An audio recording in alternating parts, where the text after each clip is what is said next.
Hey folks, welcome back to another HP Gaming GameLINK video. It's time to get through another Kickstarter Deluxe unboxing. Join me as we go on an epic adventure in very special tiny form as we take a look at GameLINK Games' Tiny Epic Dungeons.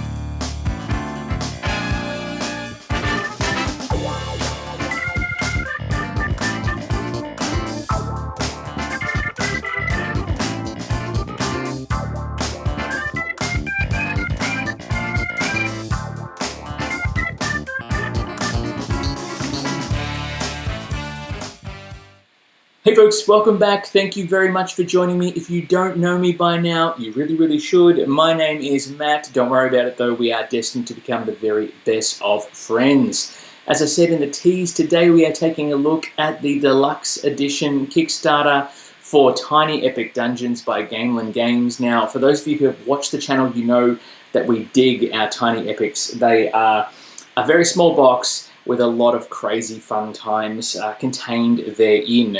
This is the deluxe version of Tiny Epic Dungeons, and of course, because we are Kickstarter mad, I'm Kickstarter mad, there's a little bit more than just this one box that we've got to get through. So usually these boxes have a lot of content, so we've got a lot to get through. Let's get down to the table.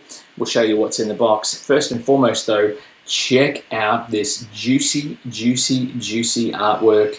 I'm digging this. There's like a monster with one eye which has another name, but I won't talk about that here because it's technically not what that looks like.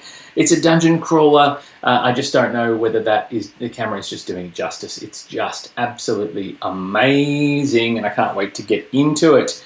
Interesting to note though, before we move on, the artwork here on the box brought about some serious contention from the community, and it's the first time that I can recall that Tiny Epic and GameLINK Games have received quite a lot of flack for their artwork. In particular, the depiction of this elf warrior person here, you can see she's quite shadowed out and not obviously as prominent as she once was. That's because the original artwork showed her wearing less than appealing clothing. It's a lot of these things, a lot of these RPGs, particularly ones that are video game based. If you want to get chainmail and you're a female, it's like a chainmail bra as opposed to a full piece of armor. So GameLINK listened to the community and they changed it all up to make sure that everyone was happy. And of course, even then, despite all that, there was still people slandering and sledging and everything else going on, which was very unnecessary for what is, I hope, an absolutely great campaign, Tiny Epic experience in the box. But now that I've said all that and prefaced that and got all that out of the way, let's take the plastic off, let's get in there and show you what is inside. Now, for those of you who have watched the channel before, you'll know we are, obviously, as I said before, Tiny Epic veterans. Tiny Epic Dinosaurs is one of our absolute favourites. It's fantastic. Followed closely by Tiny Epic Pirates. Tiny Epic Mechs is good, but I think you need to have, first of all, plastic on the floor. You need to have the right mindset to play Tiny Epic Mechs because it's not everyone's cup of tea, particularly with the programmable movement, etc. Tiny Epic Dungeons promises to be something completely different again, and when I lift the lid, I mean already it's just, it's so exciting. Okay, so we are going to put that one right there. Oh no, it would be remiss of me to not tell you about this because as with most Tiny Epic games, the box is never just the box. There's always something, a nice little surprise on the inside of the lid, both top and bottom, and this is no exception. So on the front of the box, you've got this awesome foil overprinting here, which is fantastic, which is, there you go, so you can see that there. I don't know if that camera's picking that up, but on the inside of the cover, you have this entrance of the dungeon.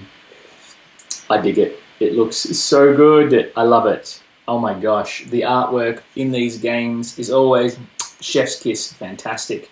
We have an adventurer's manual, the aptly named adventurer's manual. Now this has a bit of a video on how to play. You can scan that through. I think that links to a watch it played. I'm not sure. Look at all the cool stuff you get in this box. There is so much going on here. Oh my gosh, and a bit of a prologue about how it all works.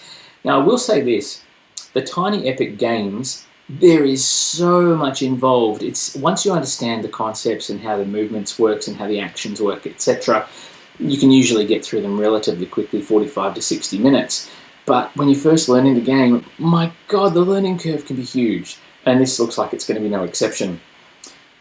Winning and losing conditions, on your turn moving, performing heroic actions. Oh my goodness. Oh gosh. Yeah, lots going on. And then you've got a bit of a reference on the back as well with the torch mats, etc., etc., etc. So lots going on there. All right, now we've got what looks like some extra bits. Oh, that's the Potions and Perils expansion. We'll come back to that in a little while. Again, going deluxe means you get a few extra goodies in there as well.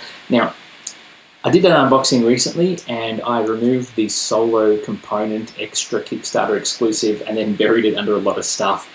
And I actually missed unboxing it for everybody. So I'm going to put that just up there to remind me not to bury it so we go through it later. All right, now, this is one other thing that is a big change from other Tiny Epic games. Most Tiny Epic games have used meeples markers or item meeples, which are the meeples that have the holes, so they can hold weapons and things as well. This is the first Tiny Epic game to move away from that and actually have minis in a Tiny Epic box. 8, in fact, inside a Tiny Epic box. That's fantastic. It's mind-blowing how much they fit into this. Anyway, let's, I'll remove those for now. Might try not to bury those. We'll come back to those in a bit. We have a look at some cards. We've got some boards. We've got all this stuff, but there is one other thing I want to show you in the box.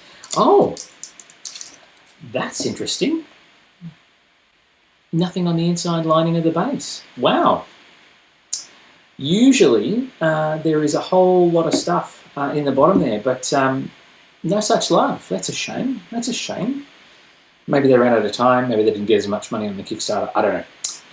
Yeah, okay, look, that's right. We won't judge because I know the game's going to be sound. So, we have here some player boards, other bits and pieces. Plastic, of course, goes on the floor. Or flies across the room. So we've got here, these look like boss sheets, as well as character sheets, and it looks like a torch mat as well. So we have here the dragon board. Now I believe this is, oh okay, so you've got like an act card as well.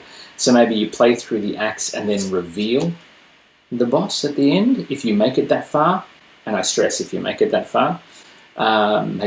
Maybe that's the case, I'm not sure. Let's see, we've got the Hydra and the yeah, so maybe that's it. You start off with Act 1 and then you draw it, because the Act cards have all the same back. The artwork on these is fantastic. The Goblin King doing his thing, get over here, give him the stick. Okay, that's an Act 1 card, the Pharaoh, an undead Pharaoh. I don't want to come up against that guy, he looks like a badass.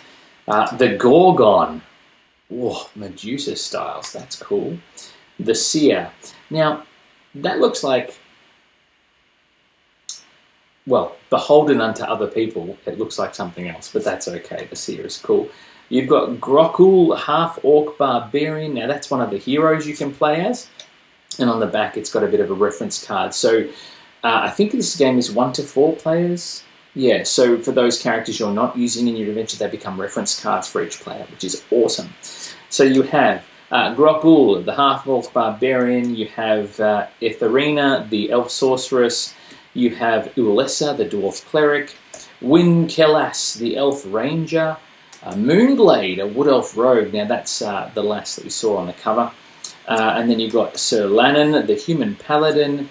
Gerund the blue, the ancient wizard. Ooh, he looks cool. I think I might play as the wizard. Thoradin Firebraid. Firebraid, I like that. It's a dwarf fighter. And then you've got this, what looks like torchlight round marker. And if you get too dark into the dungeon, you'll reach the boss or you die. And there is Act 2 on the back as well. Now, one thing Tiny Epic does like to do is explore lore, and particularly with this Kickstarter, they actually journeyed into the foray of stories and telling a bit more about Orgmore, which is the realm that this is set in. In fact, Orgmore, I believe, is where Scott and the team that created Tiny Epic actually set their D&D campaigns back in the day, which is awesome. we love some D&D, in case you can't tell by the dragon over my shoulder. Let's pop those ones back in there. Let's have a look at some cards. We'll get into the crazy. So the cards here are effectively combinations of things like map tiles and other bits and bobs. Let me get those out of here. More plastic for the floor. So what I'm going to try and do is just separate these out into their backs. And again, I haven't read the rules as much as I should. I did go through the rule book eons ago when the Kickstarter was happening, but that was a while ago. So forgive me if I make mistakes. Of course, if I do, you will see on screen that I have made a goof. That's what those subtitles are there for. So these are room tiles, I'm guessing. Let's see, we've got here a staircase tile, which is the center of your dungeon. And then you've got rooms, different sorts of rooms. We should separate out those cards as well. More rooms, more rooms, more rooms. Cool. All right. So these ones look like they could be specialist rooms. Maybe that's what that means. I'm not entirely sure. Whoa! Okay. So these are spell cards. It's become evident they are, yes, they are spells. So we have Chain Lightning. Always fun. Holy Abundance, yes please. Cloud of Death. Whoa. That's nasty. Fireball, classic. Delver's Luck. Conjurer's Gambit. Giant Strength, yes please. Eagle's Swiftness. Tempest of Arrows. Nice. Dungeon Scry. Ooh, that could be handy because obviously you don't know what else is around you on the tiles as you explore. That could come in very handy. Dark Bargain, Invisibility, Elemental Charge, and the Claw of Darkness. Ooh, nasty indeed. All right, now we have some rooms. So these guys have a little archway on the back to denote their room tiles, and you've got different symbology. There is a gate that requires a key. That looks like it could be a boss room. A little symbol there to let you know a bit more about it. Room of Cobwebs, a bridge across a chasm, arcane symbols, that's not good. A rolling log, that is not very good. A pit trap, vines that will attack you, saw blades of death, ew. A locked treasure chest with a monster, more treasure. Pharaoh's treasure, that's almost a dead end. A wheel of Incan treasure maybe. A goblin camp, a metal gate with a... Oh, okay, so maybe if you get over to the lock you can unlock the gate. A witch's cauldron, that's probably bad. Some sort of ritual going on there. An old library. Oh, good, vampirism. That's always nice. Pulleys and gear traps. A sewer, maybe? Oh, that's a kitchen, goblin kitchen. Another set of stairs. A portal to another world. Yeah, okay, bad. Very bad, very bad. Stay away from that space. More portals, more summoning circles. I'm assuming summoning things is bad in this game. I could be wrong, it might be nice. Except those summoning symbols had this symbol on the back, so I'm assuming that's monsters that can be brought into the dungeon, so good times ahead. We have this little symbol on the back, and they are, called it monsters. Ooze, that looks like fun. Troglodyte, Minotaur, Ogre, yeah, these are boss monsters. Troll, Skeleton, a Dungeon Crawler. That thing looks evil. And a Dire Serpent. What the heck? Epic Adventures. I'm digging it. I believe, too, those are not boss monsters. Those are just level 2 monsters. The boss monsters are those cards that we saw earlier.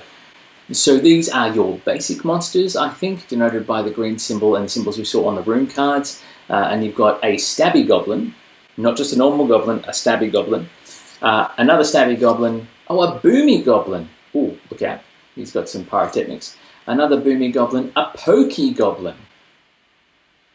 Get your minds out of the gutter. And a shooty goblin. I actually like that. That's a lot of fun. Goblins are probably the cannon fodder of the game, but at the same time, obviously, in large groups, they can be quite overwhelming. And then I think these look like item cards, treasure cards, all that sort of stuff, as denoted by the loot bag symbol, which is universal for get this and sell it to the highest bidder. We have a crossbow. Nice start. Crossbow, we've got a hook shot. This isn't Zelda.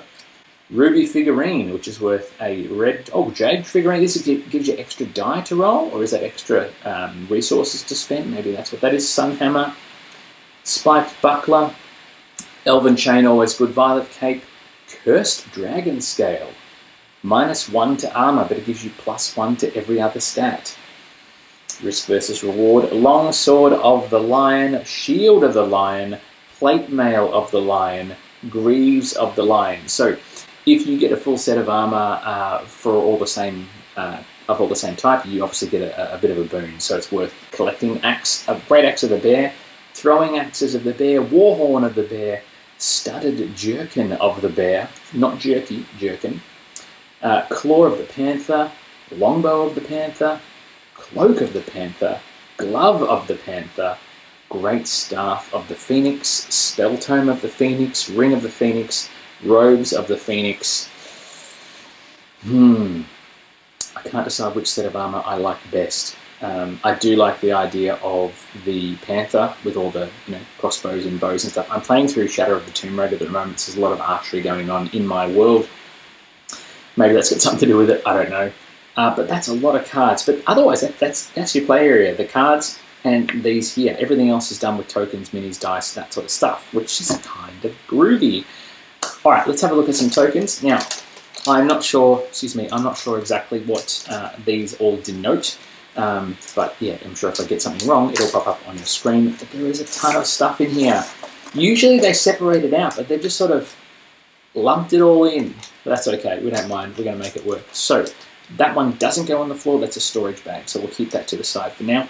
We have, these are little health tracker hearts, which is a universal thing that these guys do. I do like that they're not perfectly rounded edges, they're sort of square on an angle a little bit. I don't know if you can see that there. That's kind of good rather than just the traditional woodcut meeples. It gives them a bit more character, and I'm kind of here for that. So then we've got what looks like boss trackers or enemy tracking tokens. I'm not sure, again, it's the same sort of thing, but they're engraved, so I'm assuming they're bad. And there looks like there's 4 of those, maybe. Oh my gosh, there's so much cool stuff. Yes, there is 4 of those. We have lock tokens. Now, I'm assuming these go on different rooms or whatever, and you can't access them until you find said key, or whatever the case may be. But I do like that they're gear-shaped, so I wonder maybe it's part of a trap system, or maybe there's another aspect that you need to do. But they're not poker chip, they're the same sort of chipboard thickness, but they are wooden. And that's another thing about the components here. They've moved away from plastics as such, obviously with the exception of the minis. So that's kind of cool. We have the little spell portal token things that we saw before. So these are obviously just going to sit there on the board, or maybe they sit on your character sheet. Who knows? I'm not entirely sure, as I said, but the portal tokens usually will summon in some of those baddies that we saw before. So they're probably not good to have on your board. And then we've got what looks like mana markers or lightning spell markers. There's 4, so I'm assuming there's 1 per player. And they've got this same little lightning symbol. Very Harry Potter, but we kind of dig that. And you'll use those to obviously denote potentially how much mana and spell casting ability that you have. Now, this, I believe, is a boss marker or a torch marker for the board. Maybe? Yes, potentially. So you'll move that on that Act 1, Act 2 board, and you'll move that 1 space as you move through the area. I do like the fact that when it's on the board, and I don't know if I can do it where you'll see it here, when it's on that card, it actually has a bit of height. So if I do that there you go. So it's actually got a bit of height on the card, so at least then you sort of see where you're at. It also means that if you jostle the table and the table's prone to shaking, it'll potentially knock over. So that's, well, it looks pretty sturdy. I mean, I don't know, again, if you see that there, but you can, yeah, it looks like it's going to last. And then we've got a torch marker. So this one is how much light you've got left to explore the dungeon. If that runs out, your time is up and the game is over.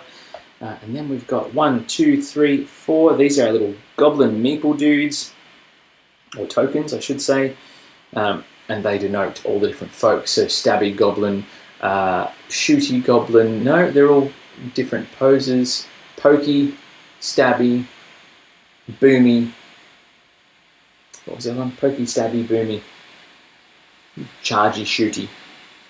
Shooty goblin. Yes, all those goblins. They are there to cause all sorts of trouble and get in your way and prevent you from, taking names. Now, these other tokens here are representations of the monsters we saw on those more powerful enemy cards.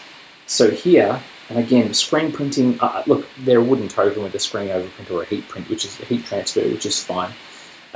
You've got the creepy crawly, they're color-coded as well. I think that might have some prevalence too. But there's the ooze, there's the snake is there, the minotaur, the ogre, minotaur, no, it's the troll, that's the minotaur, that's the skeletons, etc. So they are going to cause a bit of trouble, which is nice. But at the same time, it's a representation of them in physical form, which I kind of dig. We have got these fellows here, which are the dice for the game, and they've got a nice little tint. I don't mind the dice. I'm happy with this. Plastic obviously goes over there. I'm not going to throw that on the floor. So this red die, which I don't know if it's a movement die or whatever the case may be there. These are battle combat dice that'll give you different die rolls and values. I don't like the fact that there is just 4. I do like the fact this die is chunkier. It's a larger die slightly, and it has this two-tone reddy blacky craziness in it, which I dig. But in a game where it's dice combat, I don't like the fact that that's it. That's all you get, especially when there's 4 people. If it's a solo game, sure, that's enough. But if there's extra players and everything else, passing dice around the table takes time. It's annoying. I'm looking at you, Zombicide. It's one of those things. So having extra dice kits and packs available, that's very, very handy. Actually, Munchkin Dungeon is another one where you have only 6 dice in the game, and there are some combats where you need 8 to 10 dice per roll, and that makes it obviously very tricky to sort of navigate. So having extra dice available, always a good thing, unless you're just planning on going solo, in which case it doesn't really matter. But they work. They do the thing. They give you lightnings. They give you health potions, health boosts, I should say. Again, not entirely sure of how the dice work, but they look fantastic, and that is the business. And that's pretty much everything in this. Oh, I'm just kidding, not really. Look, there's minis here, so I am tempted to bring the overhead down to get a better close-up shot of the minis. What I might do first, though, is open the expansion, and then we'll come back and do what we're all here to see, which is the minis. So the expansion, the potions and spells expansion, adds more cards, more mayhem, and more absolute chaos. And I know that there are some expansions for the Tiny Epic games that hit and miss. Doesn't really worry me either way, whether I play it or not, but there are some that I absolutely love. The Laboratory Evolutionary expansion for Tiny Epic Dinosaurs, that was fantastic. And Beyond the Black for the Tiny Epic Galaxies, the granddaddy of all the Tiny Epic games, that was fantastic as well. Potions and Perils, the mini expansion by Scott Arms. It talks about potion cards, goblin cards, mission cards, Mixie's Lab Dungeon card, 2 boss mats, and a couple of minion tokens as well. How to discover and equip potions in the game, which is fantastic. Now you've got here Act 1, so the same generic back that we saw in the other cards. The Demon Lord, and he has an ability to vaporize. That's not fun. And then we have, the Lich. I like that. Soul Siphon. Oh, okay, that's good. I like that. Okay. I'm all in for this expansion. I like that. Now, I do think there's room tiles, there's the potions and everything else as well. I think I'll just be using it. I mean, I don't know, maybe I'll keep the baggie separate just to put everything back in, but we've got here an epic room tile, some monsters, some more goblins, and the potion cards. So let's have a look at the goblins. We have Mixie Goblin, who's obviously some sort of alchemist, and it's 2 of those cards. So they're going to let you obviously mix it up. So the meeples themselves for the goblins, or the little tokens for the goblins, are just generic numbers. and you put that token in number 1, and then the card on the board will go with number 1. So you know number 1 meeple is Mixie Goblin, or whatever the case is. We have Mixie's room. This is a lab, so you can mix potions and things in there. There is going to be a goblin in that room, but by spending 2, you can gain a potion card, 2 energy, 2 of those lightning bolts we saw. And these cards are going to be the Wraith, which looks quite nasty, and the Vampire Imp. Not just an imp, but a Vampire Imp. It's twice as bad, and that's not good at all. So we've got here, it looks like the Potions and Perils expansion is literally just 1 extra room card. And if it doesn't come up in the dungeon, then that's it. There's nothing else to add to it. So it doesn't look like it's that complex to add in. We have here the Vampire Imp and the Wraith in the little meeple token form, which is quite cool. And they obviously will be able to stand up and have a bit of presence on the table too. It just adds a third dimension, I guess, to the table presence, which is kind of cool. And then lastly, we've got these potion cards, and they're going to be able to do all sorts of crazy stuff, and I'm assuming, allow you to do more damage, etc. The first of which is it's not just a Mug Avail, it's an epic Mug Avail. It will give you +3 health and +5 defense. The Mug Avail is like a crazy titanium shielding? I don't know, that's bonkers. Alright, epic Mug Avail, Witch's Brew, Bottle of Energy, Healing Potion, heals you to max. Ooh. So it's not just 2d4 + 2, it's like the whole thing. Magic Elixir, Haste Draft, Mind Tonic, and a Strength Filter. Ooh, nice potions. Good potions. We like potions. Potions like me. Alright, let's have a look. We've got the minis left to go. So let's, I'm going to bring this one down and we'll have a look at the minis. Just give me a second to clear away this one. And by second, I just mean... There you go. Wasn't that so easy? Sorry about the wait. I hope it wasn't too long for you. Now, the minis. This is what I'm so excited about. These guys are going to be... I don't know, it's so different than seeing little item meeples that can run around and equip stuff. I'm digging that. It's better than obviously our screen printed friends we saw before. So forgive me if I don't get everyone's name right. I'm just going to whiz through it. We'll see how we go. We have got, first off, this little dwarven princess lady. She is holding that hammer and just kicking butt. I love it. Just make sure we get nice focus here. She's got... Now these guys are, like, the minis are actually tiny sculpts. I mean, obviously she's... Oh no, this is the braid, fire braid? No, it's definitely a chick. That's that dwarven cleric lass we saw before. I should get the names. Let's get the names. All right, so this is Ulessa, the dwarf cleric. And she's, getting ready to cast some spells here. She's got her hammer that she is just ready to kick ass and take names with as well. And she's got all the braids happening as well, which I kind of dig. That's awesome. All right, then we have, oops, they're all stuck together. Who have we got here next? This looks like it's Moonblade, maybe? Yeah, Moonblade with the giant swords and things as well, and her daggers of kick-assery. Now, this is obviously a character that was of some contention, but the mini sculpt doesn't do it. Doesn't deal with any of that sort of stuff. It's not about whatever they were talking about with sexism and things. She is ready to kick ass and be an absolute badass as well. Dig that very much. Go Moonblade. Wood Elf Rogue, as she's more formally known. Then we have, this is Ithania?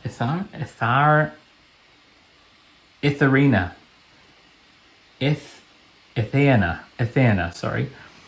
And she's got this crazy ass magic staff. Swirling capes. She's got a hand ready to cast spells. Look at the detail on these things. I love it. It's so good.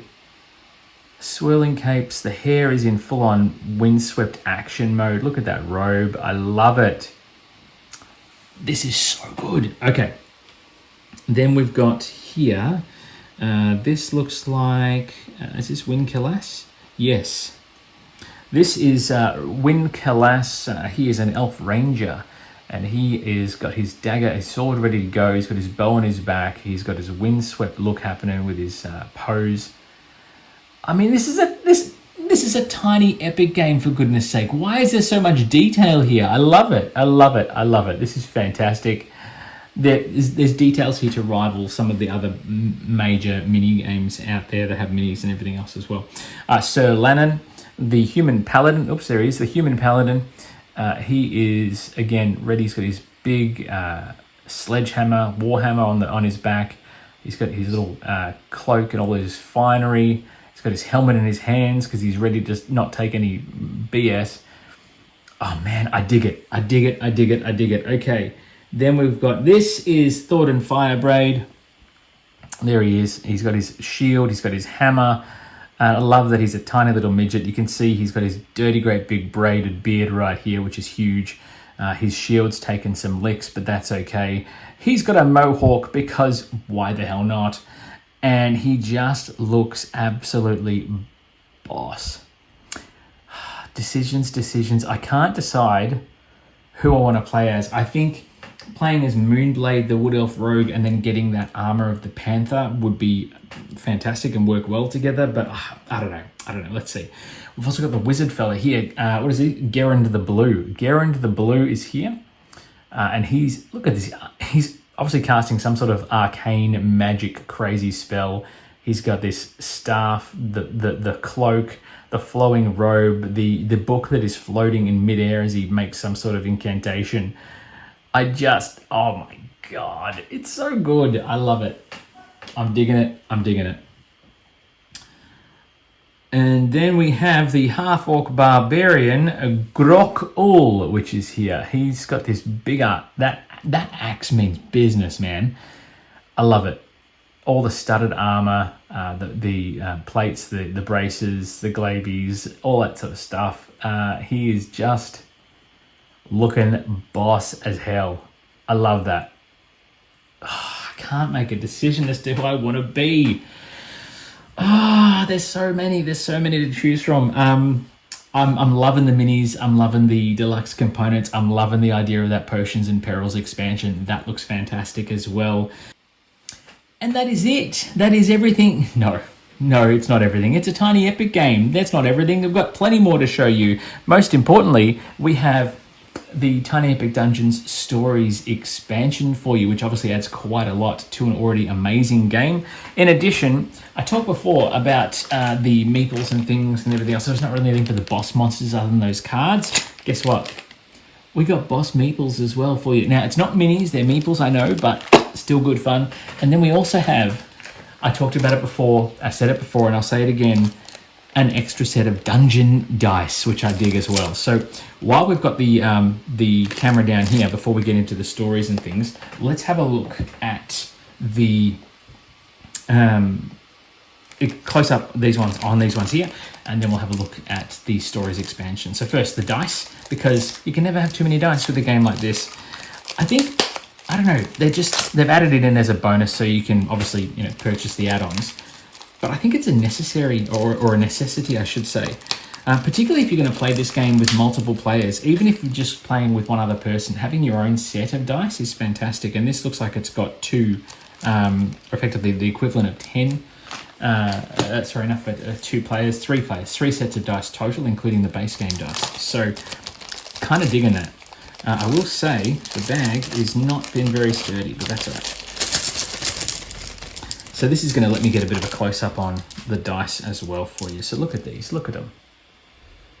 Again, so this is going to be enough for dice for every player. That's awesome. So each person is going to have a set of 3 of these grey dice, so a set of 3 of these and 1 red. And I think that makes up your dice pool, because in the base game, yes, that's right. So there's enough here now for 1 set of dice for each player. And you can see here the detail on the engraved dice. I love engraved dice, much prefer engraved dice. And the swirl with that red and black die as well, which is awesome. And of course, they work. Very good. You always got to test. Thanks to Mark from Board Game Copy for that little trick. All right, boss meeples. Now these are the meeples that represent the boss cards we saw in the main box. So I'm going to try and do this as carefully as I can, because I don't really want to rip this bag like I've just destroyed the dice bag, but it's okay. They're engraved. They'll last a lot longer. All right, we've got here. Yep, that didn't work. I've destroyed the bag. Oh well, that's okay. Plenty more. Other games have given us extra freebie bags, so we'll make those work. Now, these are Boss Meeples. Oh my god. And they're huge. What we saw in the box. So let's see if I can remember who's who.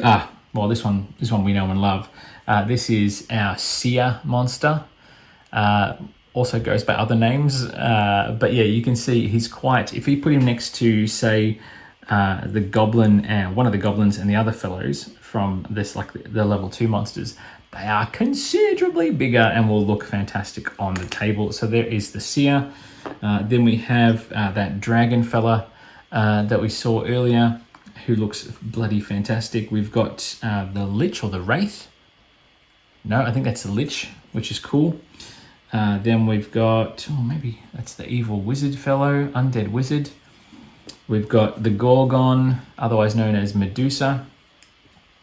We have this crazy, I can't remember, it's like a lobster looking dude. Gosh, cannot remember all the names. We have the Demon Lord, who is very, very nasty. We have, what the heck is this?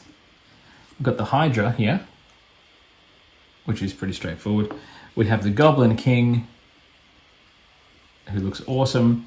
And then we've got this crazy guy in a power loading suit from Alien, effectively.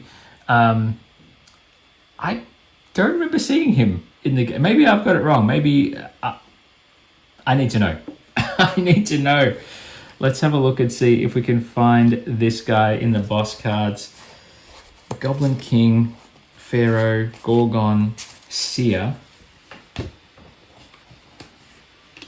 No, he's not in there, which speaks to me and says that maybe he's in that stories expansion box. So let's clear away some of this and we'll get into the story expansion. I may leave the camera here just so we can get some close-up stuff as we go through all that. But give me a moment, I'll do a magical trick and we'll clear it all away right about now.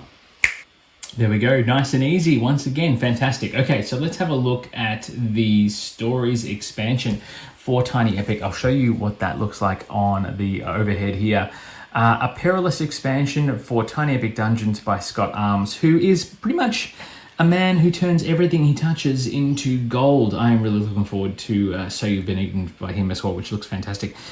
So Stories is an expansion that effectively increases the replayability, I guess. It has extra journeys, extra goblins, extra bits and pieces to fight, extra things to cause mayhem for, and we kind of dig that. Along with that, the box also contains 8 more minis, because that's just how we roll. So let's have a look here. Rip off the plastic on the floor. Get off. Let's have a look and see what's in the box. So it's only a very thin expansion, so to get 8 minis in there, that intrigues the hell out of me. And now I wonder if, and you can see I've got some minis here, my friends are helping me watch over the lands of Ogmore as we open up the stories. Now, if I have a look on the inside, oh my gosh. I love this. So this is effectively Ogmore in all its glory, and you've also got here the Great Waters, the different aspects of Daroth. Oh, it looks fantastic.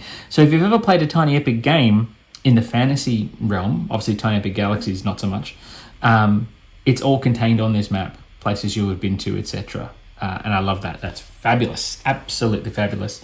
Now let's have a look and see. We've got the Adventurer's storybook, I should say. So this will basically explain how the expansion works. Setting up an epic dungeon. That's exciting. Level 2 objectives, free action to descend, bosses, minions.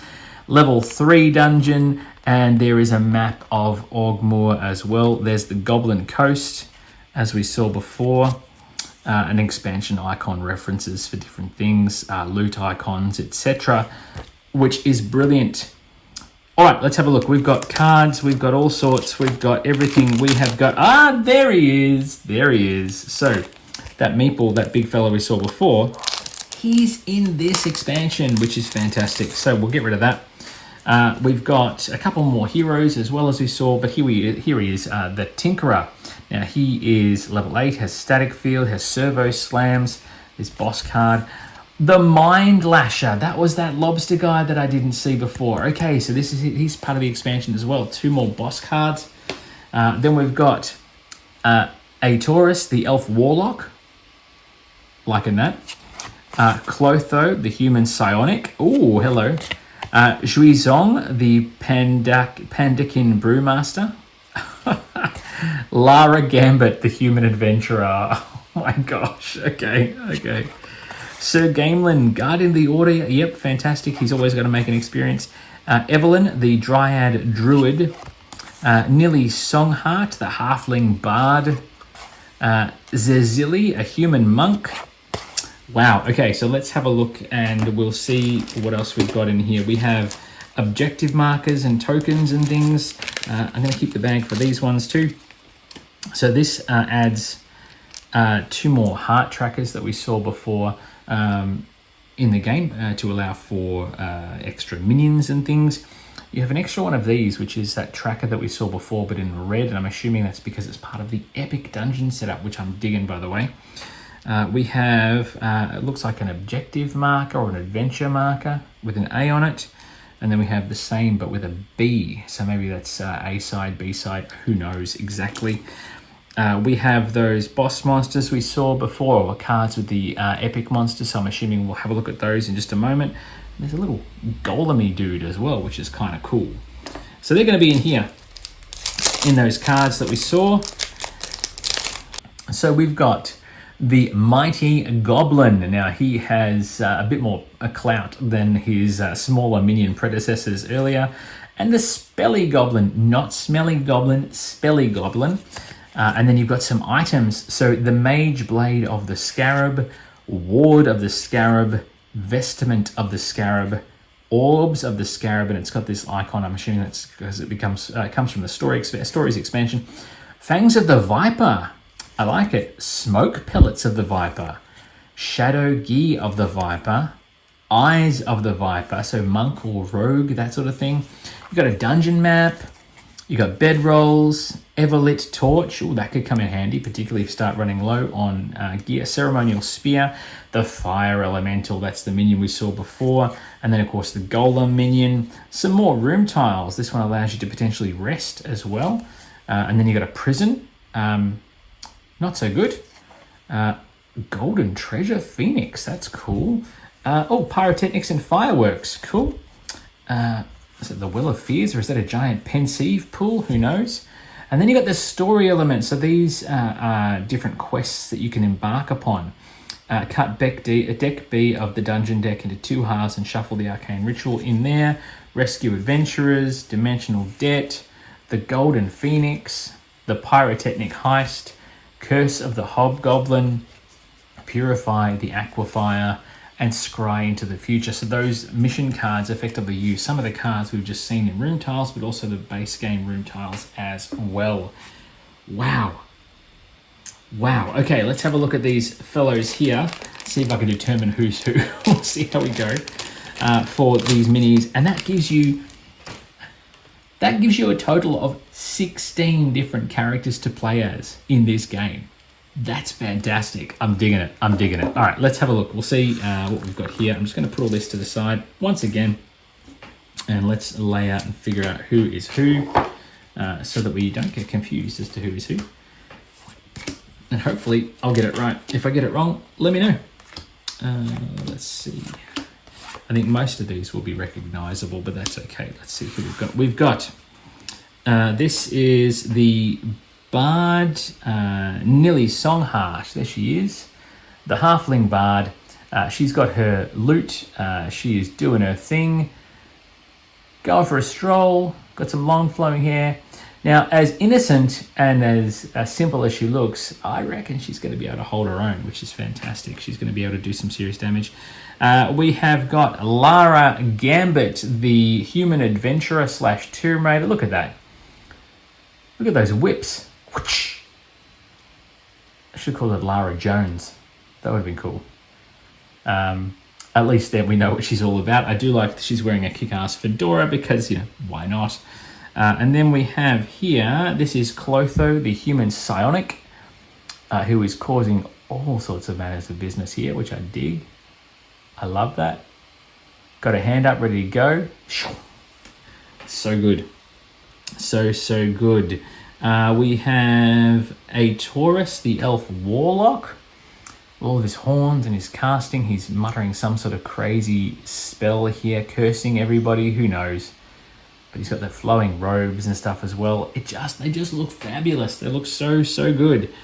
Let's have a look. We've got Zhuizong, the Pandakin Brewmaster. Not Pandaren Brewmaster. That would be copyright infringement.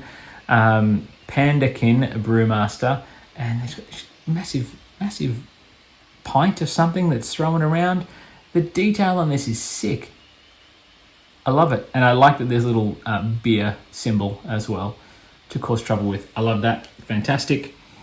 We have the monk, Zetzili, the monk, who is literally kicking and doing all sorts of crazy stuff, getting their chi on. Look at that pose. I love this. I've got a little bit of a flail or something out here.